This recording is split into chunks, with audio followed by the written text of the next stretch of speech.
Right guys, today we're going to have a look at these. These are the Megafrets. It's a lovely looking model, I must admit. This was the first batch, I believe. I bought these when they very first came out, so I'm not sure if Dapol have made any modifications or not to it. But they do look nice, but I've heard that people do have trouble with them. I suspect I'm going to have trouble with them. So I'm going to deem these the Troublesome trucks. Yeah, that's a good title. Eddie the Engine and the Troublesome trucks, definitely. Because I think I will have issues with these. So we'll have a look in the box and see what we get. So we'll take the sleeve off.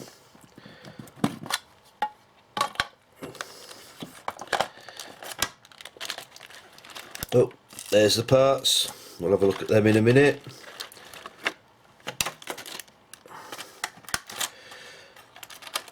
There we go. Oh, not keen on that. They are extremely light, guys. Extremely light. Right, in fact, let's take them off. We'll get the old weighing machine and I want to weigh these. Let's see what happens. So we'll go off and we'll go get the weigh. So let's weigh the Megafrets. Got my scales, it says 0 gram. 5 grams.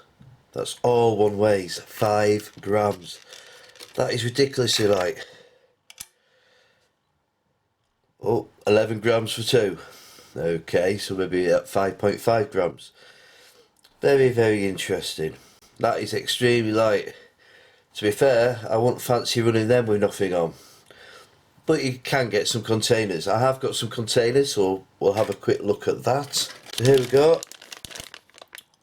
We've got the Stobar containers. So in this, we get a container. That's wrapped up at the minute.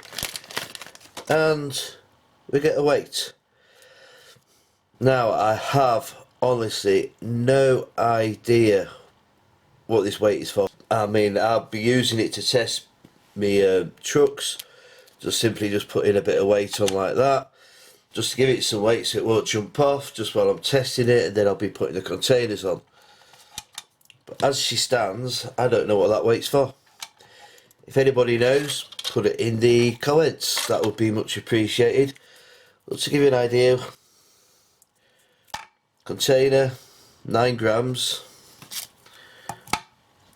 Weight, 20 grams. Big difference. So, you can see, even though 1/2 of the Megafret, that's 15 grams, that is still exceptionally light. But I believe that's probably about the weight of a Farish cow. So that's probably about right, really, to be fair. Right then, that'll be container. That's the Megafret. Right, and in the bag, you can see we've got the obligatory couplings. Looks like a short and a medium. That could be a short and a long, not sure. They give you 2 of these blue bars. These blue bars actually clip just at the ends here. Oh, I don't like that, guys.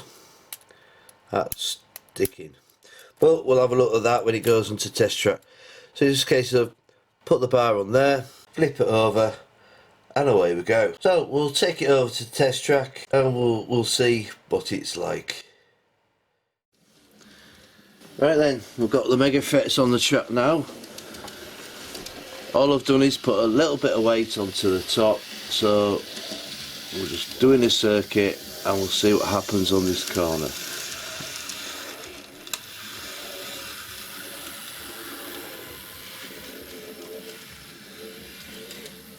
So far so good.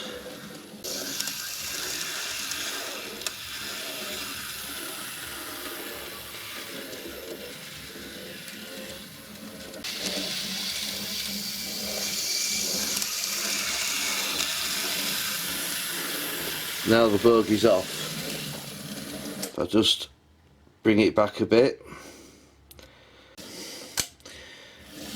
I'll show you what I mean. Just there. See that bogey there has come off. Now then, I think this could be one of two things. So we'll have a closer look and I'll show you what I think's going on.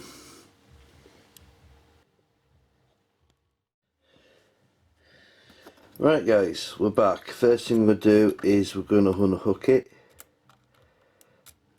Pop this collar off. There we go. Right, move that away. What I think's happening initially is this is turning. There's a little tiny bit of give. I don't think that back's catching, but what it is doing, I've noticed the wheel flanges here, just here, are catching a little bit on here. Just there, you can see that catching. Can't push that back. So the first thing I'm going to do is I'm just going to file a little notch out of that, and then we'll see if it will actually start free flowing like it should. So in order to do that, first thing we're going to do is take the bogey off, if I can get it off. So I'll put a screwdriver underneath.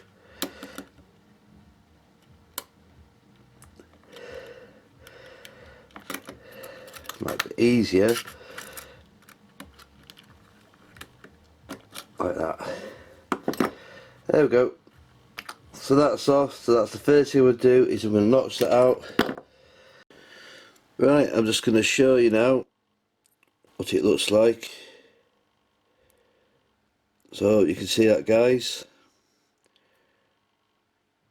There's a side on profile. I'll come back, I'll take some off, and I'll show you what it looks like when I filed a bit off.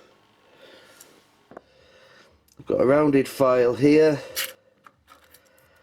so I'm just going to put my finger under there, and we're just going to file a notch in there.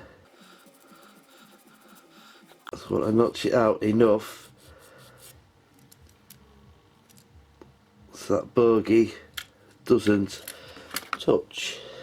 So we'll just keep filing this bit until I'm happy it's clearing.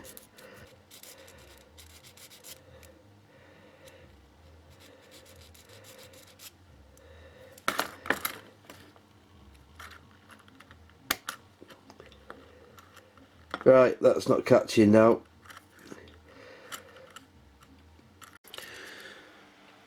Right, so I've filed some off now. Try and show you the side on profile.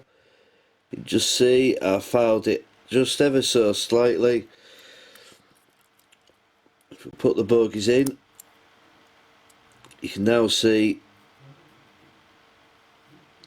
it clears, which is what I wanted. I just wanted it to clear like that. That's great. Okay guys, so we shall carry on.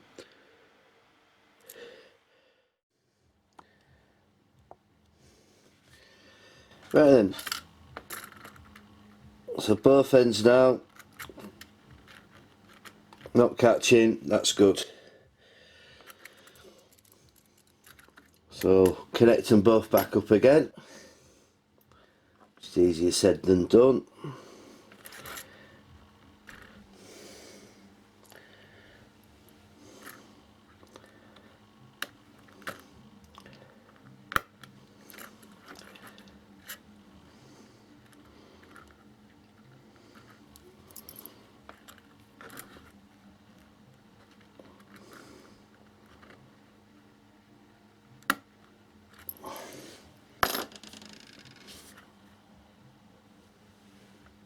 Right, so they're both connected up now.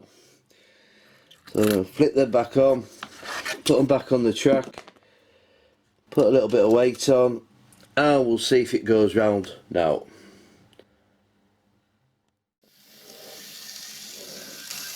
Right, so we're back on the track again. And I think it's jumped off again. Yes, it has. We'll bring it round.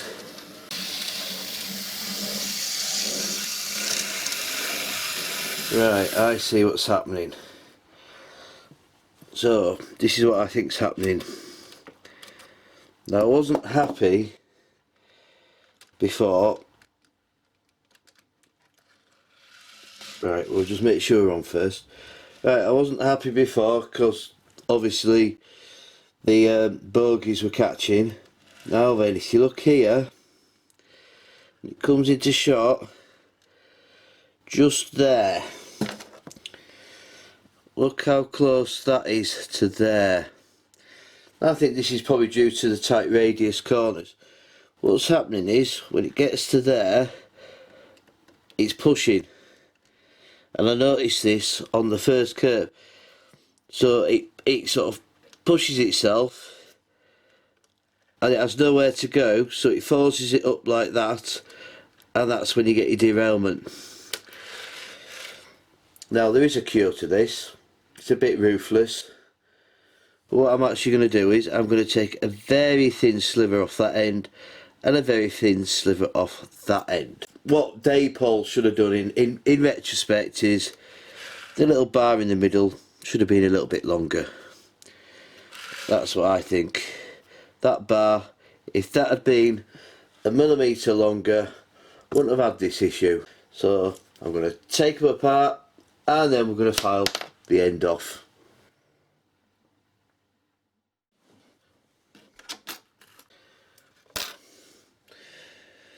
Right then, here we go. This is the end bit. So what I'm going to do is I want to take a fraction off that end. So all I'm going to do is just take a little bit. I'm not going to cut through it. I'm just going to mark a line like that. There we go. Don't know if you can see that. See if I can focus in. I've just cut a slight line, and I'm going to use that as a guide for when I file. So I'm literally now just going to file the end off.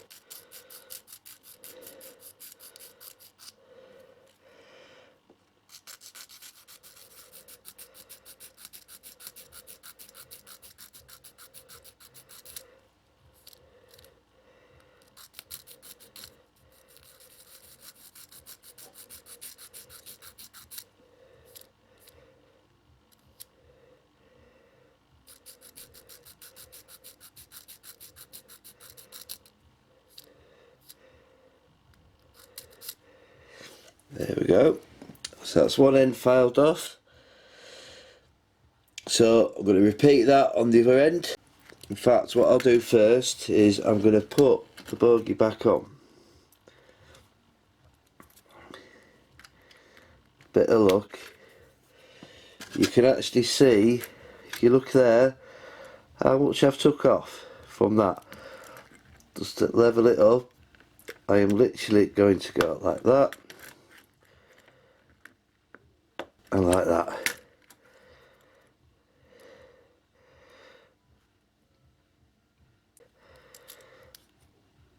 Right, so we'll repeat that now on the other end. I'm going to do exactly the same thing. So we'll come back when we've done that.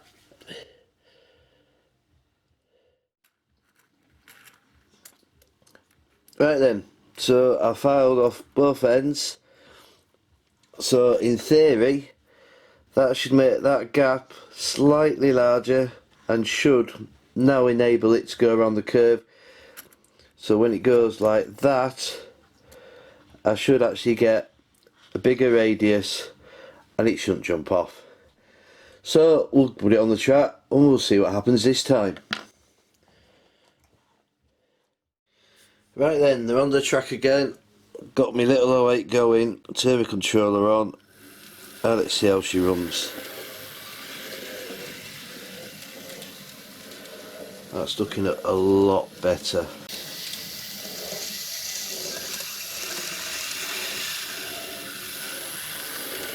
That gap is just enough to go around that corner. So what I think I'm going to do next is we'll put the containers on and I'm going to leave it running for 10-15 minutes If it stays on within that time, then we've cracked it. If it doesn't, I'm going to have another look, aren't I? So that's what I'm going to do next. So we'll get some containers on her, and I'm going to let her run for a little while.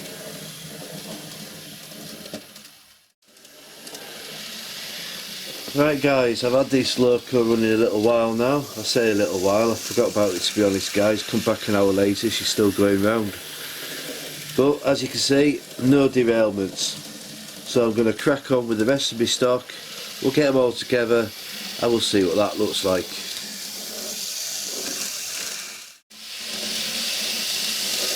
Right guys, we have some success. Here she comes. Been running for about 5 minutes now, no derailments, nothing. That was brilliant. I'm so pleased these run smooth.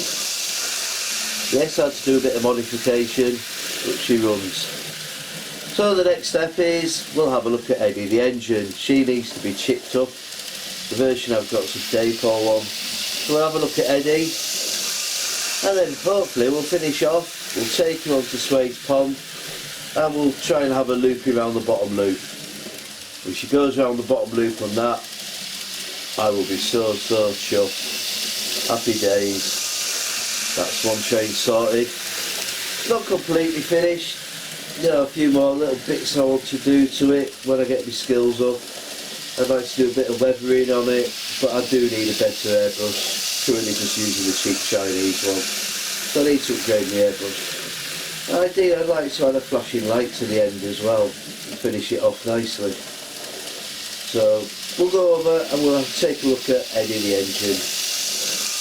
So we'll just let it pass one more time. And there she goes. So we'll have a look at Eddie now. Right guys, one thing I did actually get to mention is with the Megafrets jumping off, could always be another cause. So these are the Megafrets. Turn it over. Now then, sometimes, let's get you in centre, shall we? There we go, that's a bit better. Right, sometimes the distance between these two flanges can be out. And this can be a cause of why wheels jump off. Now it's a very easy fix. This is actually called your back-to-back gauge. All you get is a little metal tool. You can get it from various places, and it looks like that. That is exactly the right distance that should be between your wheels. And literally all you do is, there it is, just literally put it in between your wheels. And if it fits, it's not too tight. Like that. See how it fits in there? Of course, if it's too slack, you can actually push your wheels up against it. If it's too tight, you can actually pull your wheels out. And that is the correct gauge between your wheels. If those wheels aren't gauged right, that can actually cause any of your trucks, your coaches, whatever, to jump off the tracks, especially when it hits a point. So this tool, definitely worth getting. It's a back-to-back gauge. Trying to think where you might pick one up from, guys. I got mine from 518 models. I think it was a Markets one. But there are other places. You'll get it from the N-gauge Society as well. It's a back-to-back tool. It's the N-gauge size you want. You get them in 00, get them all in other scales as well. But this is what I use. It's always a good indication of whether your wheels are right. So if you ever get any troublesome trucks, anything like that, it's always worth having one of those. It might be just a simple fix that them two wheels are just not gauged right. Simple as that.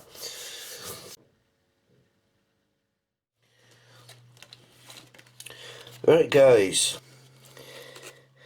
this is Eddie the engine. It's a store-bought Class 66 which pulls the Megafrets. Oh, it did do.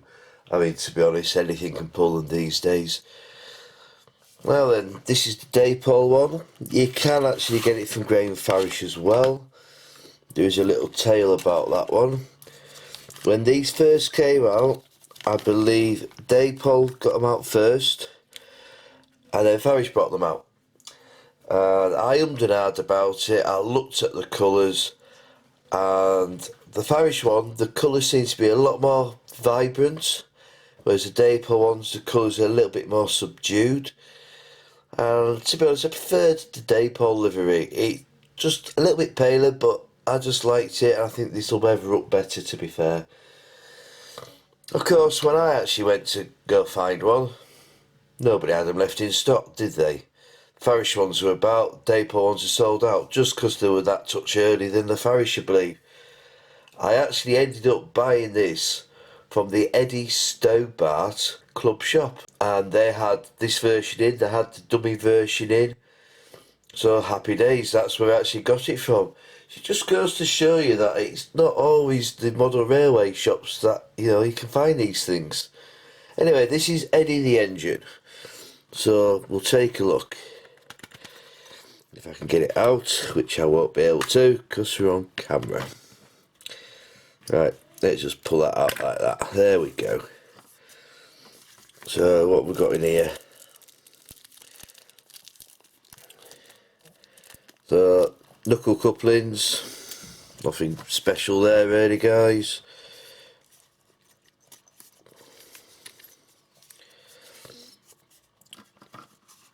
So put that to the side. So this is what we've got. This is Eddie the engine. She looks nice, she's barely been run, you can see that from the wheels.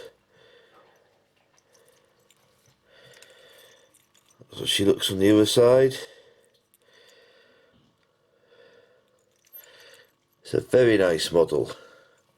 Right, Farish say, before you actually use it, you should actually give it a little bit of oil. So, do it properly. We'll do it properly, guys. Let's bang it in.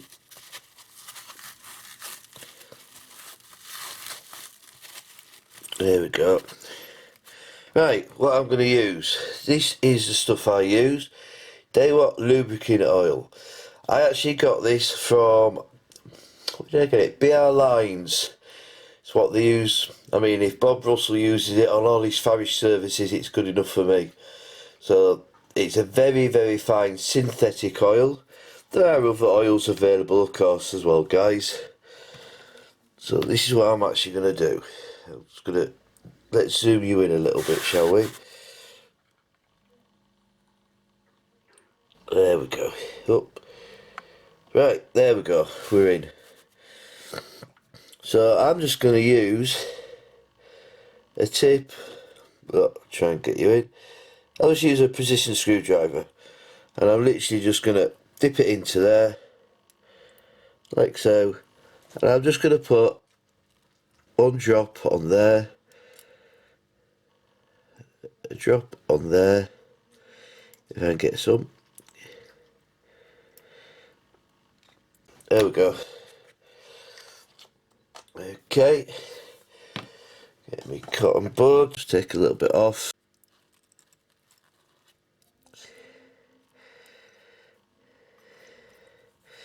Right, so now we'll get it over to the test track and we'll get her running in. Of course she's DC at the minute, but we will get her chipped up.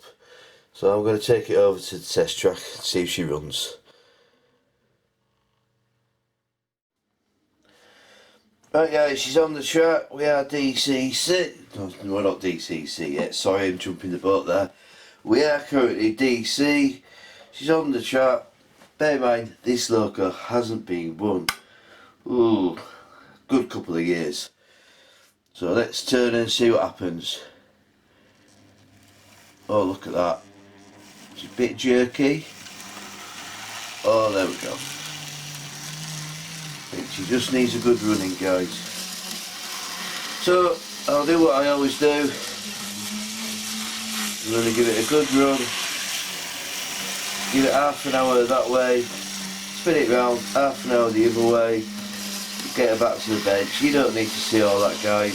I'm just going to crack on, leave it to it now, and away we go.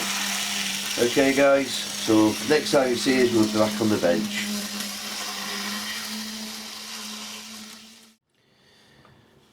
Right guys, we're back again. She's running lovely, she runs both ways, she's had a good running session, smooth as anything, so happy with her at the minute. So we're going to have to get into her now, get the chip in her. Right, what I'm just using a Zimmer 6-pin, this is an old one, it's an MX620N. I think the basic 6-pins now are MX617Ns. They're the cheap ones. You can also get a slightly more expensive version 6-pin which has got the 6 functions on it, but this is what we've got, so this is what I'm going to use. It'll do me. So the first thing, we need to crack the shell off. I've got my little perspex things now, so let's see if we can get into her.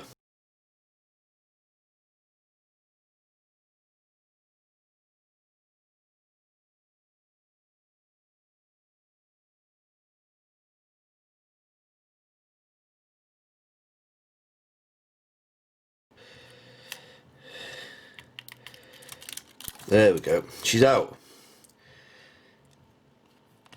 There we go. Right, should be dead easy.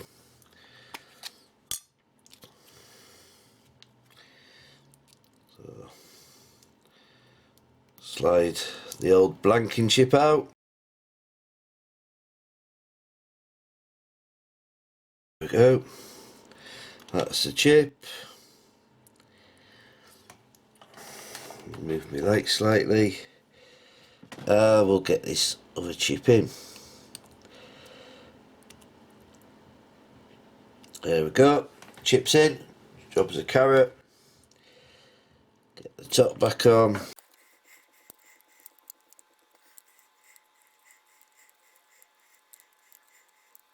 There we go. Right, she's done. Right, so we're going to get this onto the track.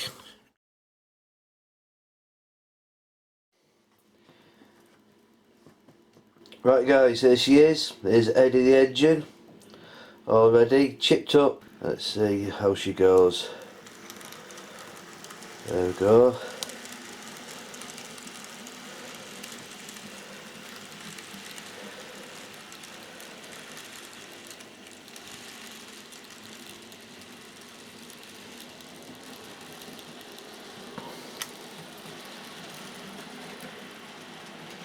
Very nice.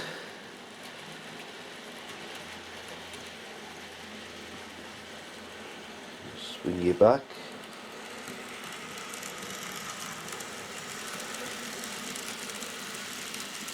No derailment so far. Bear in mind this is only a 2 foot by 4 foot board. I would say possibly 12-inch radius curves. In fact no, they can't be, can they? Yeah. It'd probably be tighter than that actually. I'd say somewhere between a 9 and a 12-inch radius curve. Look at that. No problems at all guys. Excuse me. So yeah, a little bit of butchering, but these things have to happen. I mean, to be honest, when I buy models, yes I buy them because they look nice, but I want them to run. If they don't run, no use to me. I'll be hoying them on again. It's just one of those things. You know, you buy this stock, you want it to earn revenue, don't you guys? You want to be able to use it. And these were the troublesome trucks. Now they're all behaving themselves. So there you go. Eddie the engine and these troublesome trucks no more. Still not finished with these yet. Still a bit of work. I've got a few ideas I want to do. Obviously I've got to weather them up. I want to try and add a flashing tail lamp as well. That should be interesting. But we'll have a crack at that another time. But for now, there you go. Eddie the engine on Sway's Pond.